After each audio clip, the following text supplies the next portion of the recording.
Well, today on That's Classic, we have somebody that I always just enjoyed so much growing up and thoroughly, cracked up, to be quite frank. But anyway, today we have none other than the star of Diff'rent Strokes, who played Willis, Todd Bridges. So, Todd, thank you so much for being here.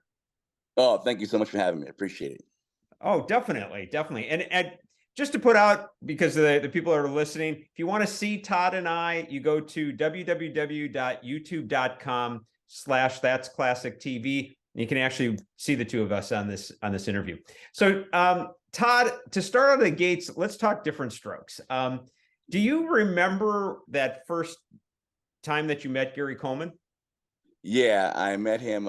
Actually, the first time I met him was we had to do a 20-minute presentation in front of the network. Wow. I met him before that because we rehearsed for like a week before we went and did it. And that's when I first met him. And when I first met him, he was this spry, amazing little kid, and very intelligent, and just really sweet and really cool. Wow, very, very nice. And what was, everybody thinks of like the two of you on the, in the show, but what was it like offset? What was your relationship like together? The first 3 years we were brothers for sure, Wow. and then when his father came down and from where he was to live in California, it kind of changed. His father, I think, kind of warped Gary's sense of view, but by the time the show ended, the great thing about it was we became really close again. But at that point, he was no longer talking to his parents. I got you. Wow, that really was that much of a, took you out of his life. Yeah, his father put a big divide. Wow. Okay. Did you shoot, by the way, on a, because I had heard that, of course, he had his kidney issues. Did you shoot on a certain special schedule then with him? No, we showed Monday through Friday. Friday was the tape day. Thursday was the blocking day. And what we did was with Gary was he did dialysis every day. So he would just do it in his dressing room. What he would do. Okay. All right. And then a few times, unfortunately, what the father and mother had did, which none of us were very happy with. Gary had kidney transplant. Yeah. And they would send him back to work like a couple days later. It was pretty bad. And his body always ended up rejecting the kidneys, unfortunately, because he was just working. He never really had any breaks, unfortunately. I always felt bad for him because during the off season, I take a month off before I did anything else different in Diff'rent Strokes. Gary went right to work a couple weeks later. A couple days later, he'd go right back to work. Wow. And I think that had a lot to do with the kidney failures, Never had time to really rest. Oh, that's very sad. I mean, I had no idea all that was going on. Wow. Yeah. Fair enough. And then I'm sure you felt like as not just his coworker, but as a friend, like you wish you could do something, but you kind of left out. That was the thing, is that when we would say something, we were always told to, stay away from it. And that's when the divide started, when everybody started saying things, and it was unfortunate, but me and Gary were great friends up until, the time of his death, Wow. Wow. That's really intense. Did you, by the way, on the reverse end, as far as like a father figure, was Conrad Bain like that? Oh, yeah. Conrad Bain was definitely a father figure. He was a great guy. He was, and in fact, I talked to Conrad a couple of days before he passed away, unfortunately. It was, I was very broken up behind that. I was broken up behind everyone's death, actually. Even Dana. Oh, I'm sure. Did, well, actually, I'd love to talk about Dana, but did Conrad, what was he like on the set for you as an actor? Because obviously he was kind of old school, well-known guy. Conrad would tell us a bunch of stories about his live days doing live TV. He told me this one great story with him and George C. Scott. They were doing something, and I forgot which network it was on, but it was live, Wow. And he what made us laugh was he said that the phone rang by accident. It wasn't supposed to ring. And when the phone rang, he looked at George C. Scott. They looked at each other, and he picked it up and goes, "It's for you." Handed it to him and walked off camera. And George C. Scott was so upset later, but he wasn't upset, but it was just very funny the way it happened, Oh my gosh, I love it, especially two guys like that. Oh yeah. So, did he, as an actor for you, then did he instill like a little, Oh, I don't know. I mean, you can use the term mentor, but did he kind of instill a little bit of like work ethic or anything like that for Oh you? yeah, yeah, definitely. He helped a lot with our work ethic, and he also protected the children very well. He protected us very well. We had a director the first season that didn't like me and Dana for some reason, and Conrad had him removed. Because Wow. he didn't like the way he was treating us. So he said that we're all not coming back unless they get rid of him, and they took him away and brought in a new director. It was great. It was great for us. Conrad really protected us at all times. Oh man, Todd, I love hearing that. That's pretty cool. So, Yeah. so look, you mentioned Dana, and what was your relationship with her? Well, actually, why don't we? I hadn't even thought about that. When was the first time you met Dana? The first time I met Dana I was the one who actually did the audition with Dana. What happened was they called me in and I read with Dana and I told them that's the girl, you guys should hire her, and that's who they hired. Yeah. What? Yeah. Al Burton brought me in to read with Dana, and I read with Dana, and then that's when I said that's the girl, and they said, yeah, we're gonna hire her, and they hired her, Dana, for the Wow. role. Wow. Yeah. Okay. Okay. So, what was your relationship with her kind of like when the cameras weren't rolling? With Dana, my relationship was we always hung out and did things together. Did you play prank? I dated a lot of her girlfriends. Yeah. Did you guys play pranks on each other or anything like that? We didn't play pranks, but we did a lot of stuff together. We did. Me and Gary played pranks on everyone. Really? Me Like and what? Gary were notorious. Yeah, like our director used to smoke cigarettes, Yeah. and we to get him to quit, we went to the magic store and we bought these little flash things. You put them inside the cigarettes. You put them down inside, and if you try to smoke it, it blows. Because they used to be able to smoke on the set back then. They could Oh smoke on the yeah. set, Oh and we God. got tired of it. So we stuffed all these things in his cigarettes. He used to blow his cigarettes up. So one time he bought a new pack and stuck it in there, and I had Gary distract him, and I got the pack out. I unsealed it, put him in every single one of them, and then I sealed it back. So he thought he had a new pack. So he said he got home that night. This is what he told me. He said he got home that night, and he goes, those kids running around me. I could finally smoke my cigarette in peace. And he lights it up and he goes, pow! And he goes, that's it. I'm quitting. And he quit because of that. Well, you did And a then good deed. oh yeah, and then the producers, we put this when they this flashbang powder. We put it inside their light bulbs, so when they would turn the light off, it would like go just blow a bunch of smoke. And we did that to all the producers. Me and Gary were very much so on tricking everybody. Oh my God, I love hearing that. I mean, Yeah. that's what you hope it's like, you know. Oh yeah. And then Um, when we were little, also me and Gary used to get the cardboard boxes and we build a whole bunch of tunnels all around the dressing rooms, and we oh, go through there to get places. oh my God, how Yeah. cool. I mean, how cool. What, by the way, what was the age difference between you and Gary? I believe Gary, if I'm gonna be 58, I think he's gonna be 55, I think. Okay, so about 3 I years. think it was Yeah, 3 years. very, Yeah. yeah, And very, very. Dana was 6 months older than me. Okay, I got you. Yeah, very much like yeah, a brother sister vibe. Oh I get it. yeah. Yeah, Yeah. I totally get it. So how was your relationship with Charlotte Rae as well? Oh, it was great. I love Charlotte Rae. Charlotte Rae always was a lot of fun. I was the character that always did the crossovers. Like Kim Fields came to our show, I always went to her show. I Wow. was always the one that did most of the crossovers. I think Gary did it once, but I did it a lot of times on Facts of Life. Did you So I enjoy had a it? great relationship with Charlotte Rae. Yeah, I loved Charlotte Rae, and I loved working with the girls. They were always a lot of fun.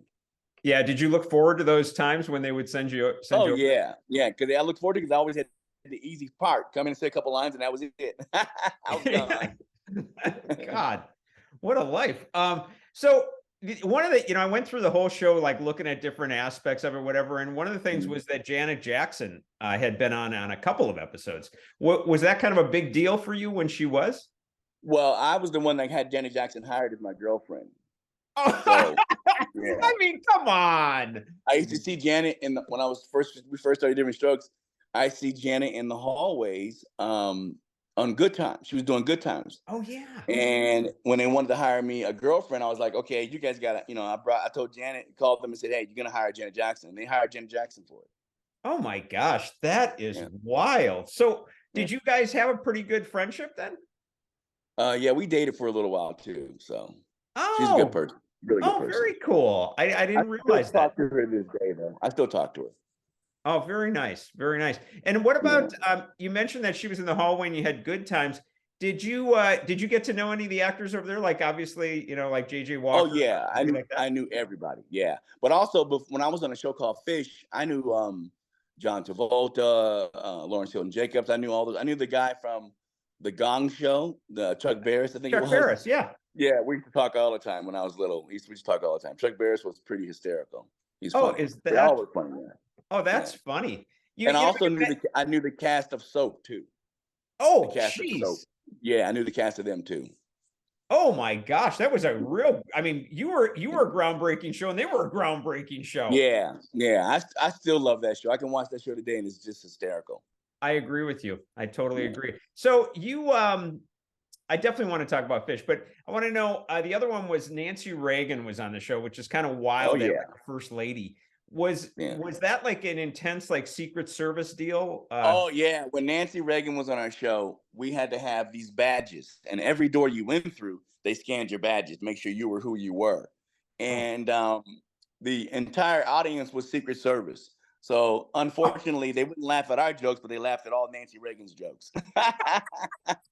And then we got a chance to meet Ronald Reagan, the president. We got a chance to meet the president. We met him. So.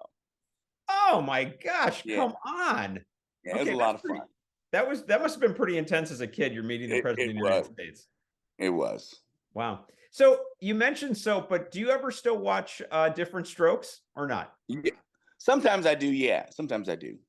Is it just like surfing through and it happens to be on? No. Sometimes when I'm on YouTube, I see shows and I'll just watch them sometimes. I got you. For you, what is that ride like to sit back and watch an episode? Well, all the shows of that era, to me, are amazing comedy shows because they're situational comedies. I think today more of them are like just, dum-dum, set up joke. You know what I mean? Punch. Yeah, and I don't know if I think the public likes situational comedies, I think, better. I just think they do. All the great shows were always situational comedies. They just were. Yeah, and they still hold up. That's what says a lot about it. Yeah. So look, I had also read that you're constantly, like daily, hearing what you're talking about, Willis. Oh yeah, but it's funny because I'm a streamer now. I stream Fortnite, Battlefield, and a couple of other games. My kids would love you. Oh yeah, my Twitch name is Todd Bridges. They can find it on Todd Bridges. Okay, I'll tell them. And the funny thing about it is that I play it's a theme song that somebody made that I play that has to do with what you're talking about. Oh my God. Yeah, it's pretty funny. Wow. Do you kind of embrace that moment? Like if somebody walks up to you? I do now definitely embrace it now. Yeah. Over time. It doesn't bother me. Yeah. I got you. Do you think, by the way, growing up, because you started off very, very early, do you feel like comedy just kind of came natural for you? Well, I was every dramatic actor is good at comedy. I was a dramatic actor and I still am. When you're a dramatic actor, comedy is easy. It's just timing. Because to be a dramatic actor, you have to really have chops to be able to do that. I'm not going to mention any names, but there are a lot of comedians out there who can't do drama, but drama actors can always do comedy. I don't know if you ever remember seeing Robert De Niro? Yeah, Robert De Niro in that comedy movie he did with the one about Parents. That one. Yeah. See how good he was in that? Right. He was excellent. Because he's a great dramatic actor. Great dramatic actors can do comedy, but it's not vice versa sometimes. Yeah, I could see that. I could totally see that. Yeah. So, look, when you and I don't want to go totally off on like you had a terrible 10-year period of your life, and that was awful. And 5 years actually, just 5 years. 5 years, okay. Let's reel that back. Okay. Yeah. So 5 years, but you had 5 years there. During that time, were you still in touch with the Diff'rent Strokes cast? Yeah, with most of them, yes. Oh, you did. Okay, so you did maintain. But I have the thing that people never talk about is I have 30 years of recovery. People never talk about that. They always try to act like that I'm still there or still, it's only been recently. No, I have 30 years of recovery. Oh, February totally. 23rd, February 23rd was my 30-year anniversary. Oh my gosh. I've been sober that long, so. I mean, that's a long time, and that's not a little casual thing to mention. Exactly. By the way. I commend you highly. Oh, thank you. That's a big deal. You know, Yeah. I really respect that. By the way, I'd like to talk about your work with that, but let's go back to Fish, because you did mention Fish. Mm. Abe Vigoda, who honestly in society for a while there became almost like a mysterious thing. People were like, "Is he alive? I don't know," that kind of thing. Yeah, I used to talk to him. I Yeah, used to talk to him all the time. He was a great guy too. What a great, it's amazing how the figures that we had, that I had as father figures, were great people. yeah, Abe Vigoda was wonderful. I love talking to him all the time. His passing really got to me too. yeah. And that was your first series regular gig, right? Yes, yes, it sure was. But And everybody was from New York, except for me. That was wow, the weird part. Yeah.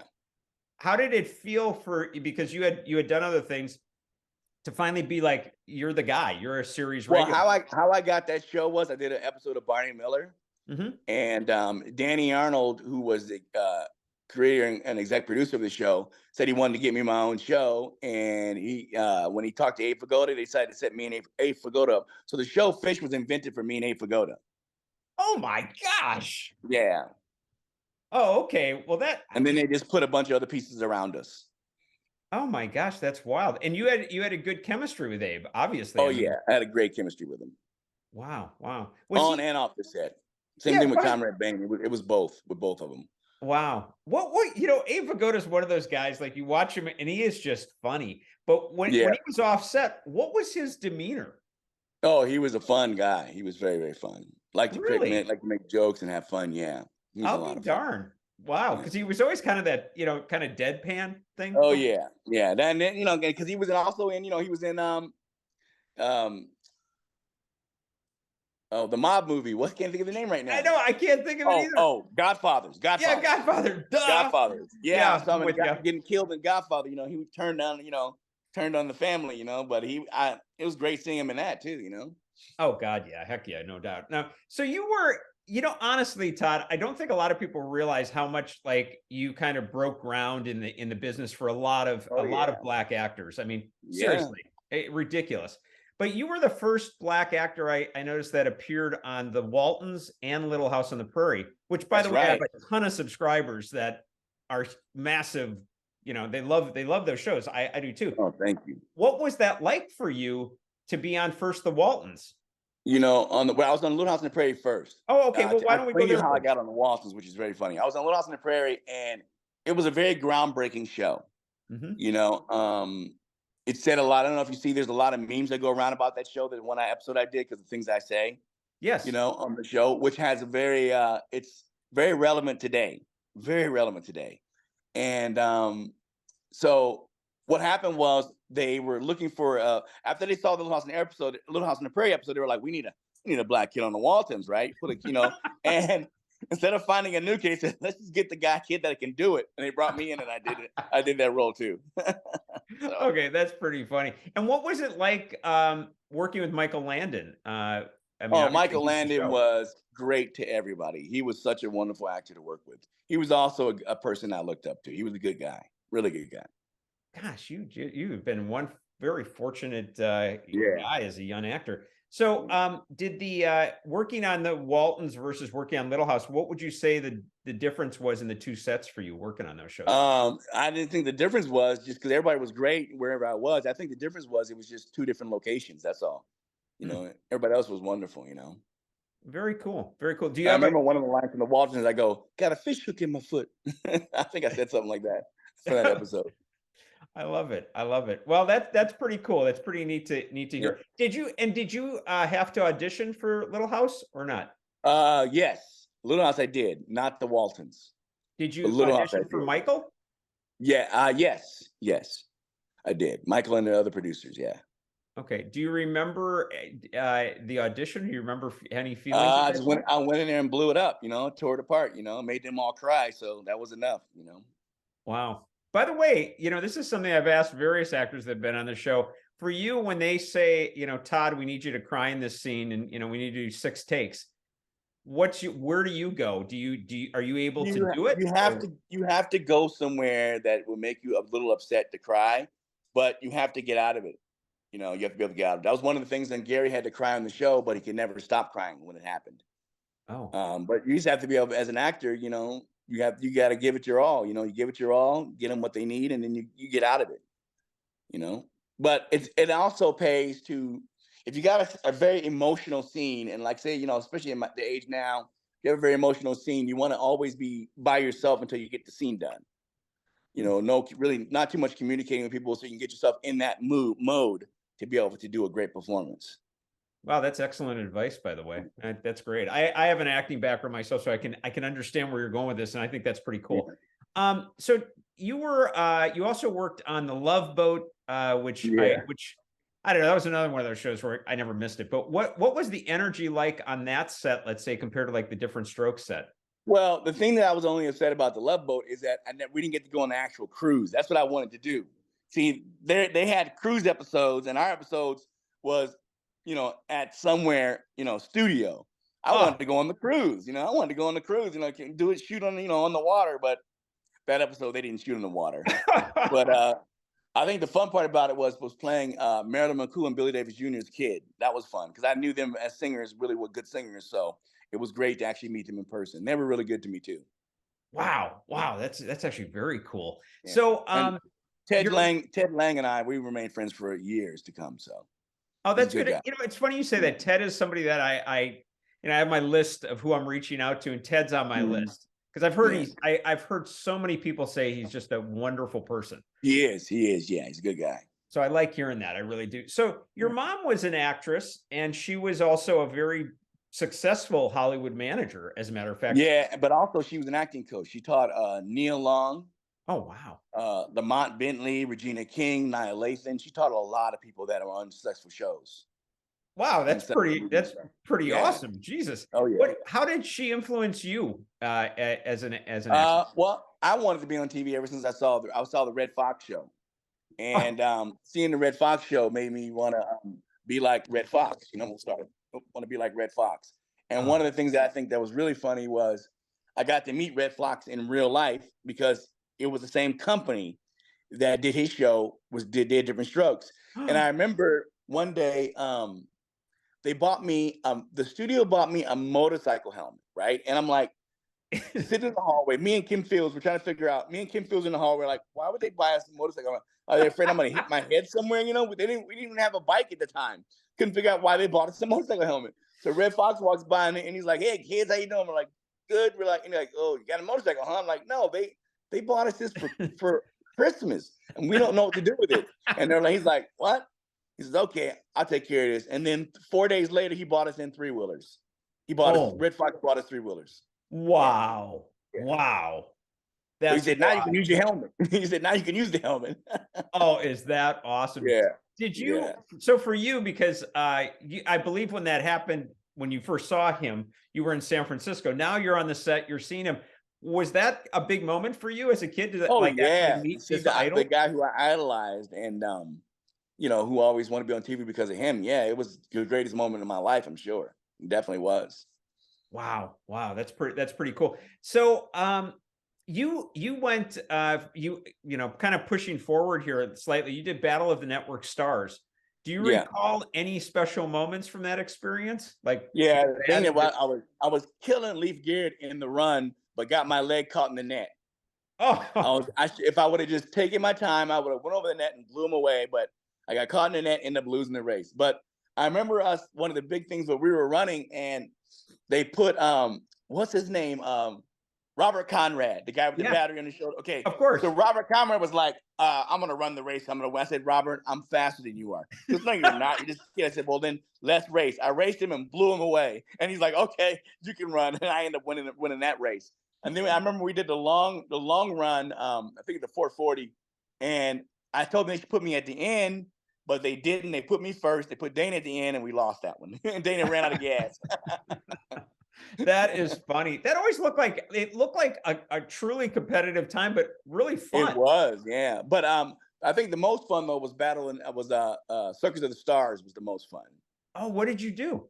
I did trapeze for 5 years. I was a trapeze artist. I was the one who did a double. I did the double and came back. And then in the year of doing the triple, what happened to me was the 6th year I was going to do a triple, and I did the triple. I got his hands, catcher's hands. I made it, and I flipped off his hands, and I hit the back net, And like they say, your life flashed before your eyes. My life definitely flashed before my eyes. Wow. So I hit that back net, bounced off it, came down, and I was like, that's it, I'm done. And then they were like, whoa, you want to try something else? I'm like, no, I don't know. I don't want to try anything else. I don't want to do that again. They go, well, try the lion act. So then they gave me a chair and a whip and sent me into the cage with the lions. And I went in there, and I'm looking at these big lions looking at me. And one was licking his lips, and I was thinking he was looking at me like cooked meat. I said, I'm out of here. I said, open the gate. I said, I'm going home. I am done. And I went home. That was it for me.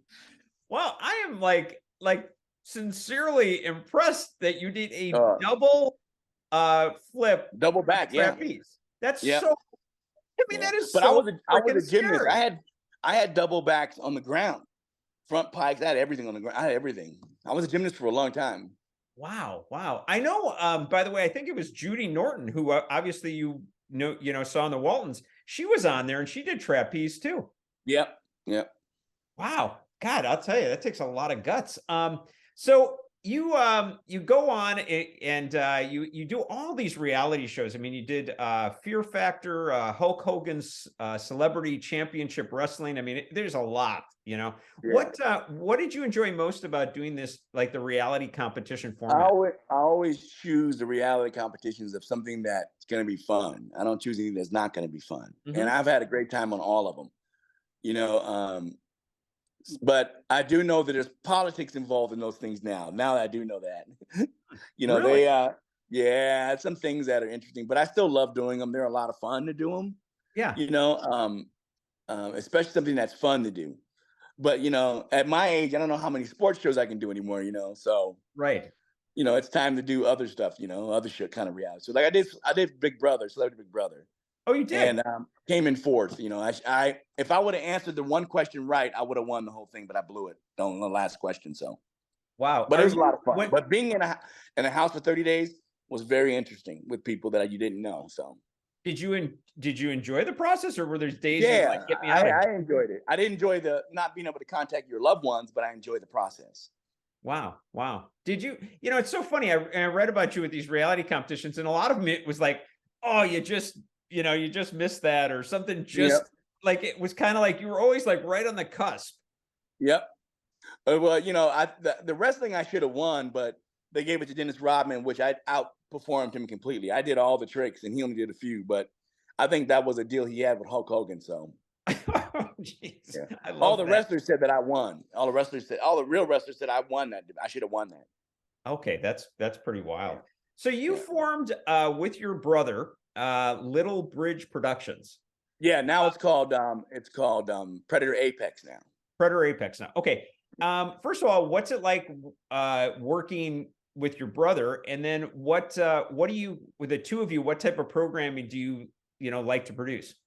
Well, we like to produce feature film movies, but we also do commercials in the company. We do whatever pays, we do it. I think that's what a company should do. You shouldn't be isolating yourself on one position. We do whatever comes to our table. But working with my brother is easy. When you have a family, like when we direct together as the Bridges brothers, and he does the technical aspect and I do all the working with the actors. Wow. What a great working relationship for two brothers. Yeah. Wow. Yeah. So, I mentioned earlier the doors that you open for a lot of young Black actors. Do you feel like a pride from that? Do you take that in?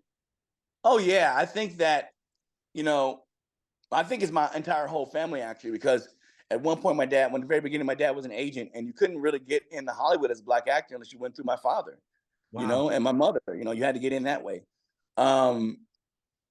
I think it's great, but I just wish we had a little more unity among each other in this business. I don't know if we do, now, but I wish we did. But I think it's coming. I think we're growing as people. We're growing as a nation. And I think that a lot of things will change within time. So. Yeah, I do too. I'm with you on that. By the way, did you, when your parents broke in, like, you said your dad as an agent and your mom as a manager, was that a pretty, if they were the agent or the manager. Oh, yeah. Do you remember, was that a hard time for them? Because that's pretty intense. No, they were the go-to agents for Black people. And they were, for kids, my mom was the go-to manager. They knew they can get the performances out of the kids from my mom. So, wow. So it was, it went well. It went really good. Wow. Now, you mentioned earlier, look, you've been sober for 30 years, nothing small to talk about there. That's just a huge accomplishment. But I read that you've taken that and you go and you speak, you've spoken to so many organizations and high schools and churches. How do can you tell us a little bit about the work that you've done? Well, I tell people my story is what I do. I tell people what it was like and where I'm at today and how to push past a lot of these challenges in life. A lot of people just don't understand that it's a lot of work, but in the process, it's very gratifying. And fortunately for me, to keep it, you have to give it away. That's what it's called. That's what you have to do. To keep it, you have to give it away. Otherwise, you can't keep it. Wow. Wow. That's a great statement. Mm. So, when you went through this, and forgive me on saying 10 years, 5 years, that 5-year period, what was it that, finally, I mean, literally, that's it, I'm done. What happens clicked? is, yeah, the person has to be sick and tired of being sick and tired and Mm. has to be absolutely ready. And once you're at that point, you can change your life. And you hit the wall? Oh yeah, you hit that position where you're tired, sick and tired of being sick and tired. And you just don't want to do this anymore, and you change it. Wow. Wow. So, a lot of the viewers I'm sure are out there going, gosh, I never, I don't really see him or whatever, where I could, meet him or whatever. If they did want to reach out for an autograph, the book that you wrote, seeing that you're going to have a personal appearance somewhere, where do they go? What do they do? They can contact on the realtoddbridges.com and buy merchandise, and they'll find. I'm going to put some books up in a couple of weeks on there that are signed. Or they can come watch me on Twitch. Watch me stream the games. Mhm. That's how they can get a hold of me for sure. Okay. And in regards to your book, by the way, was that for you? Was that a like cathartic journey? Oh yeah, but it's everyone who read the book absolutely loves it because I tell the truth. I don't hold anything back in it. But it's very healing for people to read it because then they can really understand the journey that I went through to get to where I'm at today. Hmm. You I get know, you. you know. So I definitely believe that. But yeah, realtoddbridges.com. They can go on there and buy merchandise. And if they ask for the book, then we can get them the book, and whatever. I don't know how much we charge for that yet. But Hmm. also, when they can watch me stream, that's a lot of fun too. Okay. All right. Yeah. And Todd, obviously, because you have done a lot of great work. What charities? I've asked this of everybody that I've had on the show, but what charities are kind of dear to your heart that mean a great deal to you? Mine are a lot of the animal charities, the animal rescues and stuff. I adore animals, and I think animals need to be given more of a chance, especially in our society because we're knocking them out of so many places. And I really believe that Yeah. our future is going to be due to the animals we keep around and keep on this planet. And I think that, so I guess animal rescue would be probably the best. Like organizations like PETA or like local. Yeah, not like PETA, I would say like what's the SPCA, Yeah. that one. Right. I think that people should always, instead of buying dogs, they should, unless they, a good way is to rescue dogs. I've rescued dogs all my life, so Hmm. Are I've you? always rescued dogs. Let me ask you this. This goes back to Diff'rent Strokes. You were a young guy, and obviously, you've got all these people around you, and that did you. When you look back, are you just astonished that you are the only surviving original cast member? I know that there Oh were yeah, others that came in, but you're the guy. yeah, yeah. I'm shocked. I thought I'd be the first to go, but God had other plans for me. That's one thing about when you believe in the Lord has different plans for you, and His plans is to keep me around and keep doing His bidding. I got you. And by the way, did you not recently get married? Yeah, I got married. Her name's Betty Joe. We got married. I have a total of 6 kids now. Oh, I didn't know that. Wow. Yeah.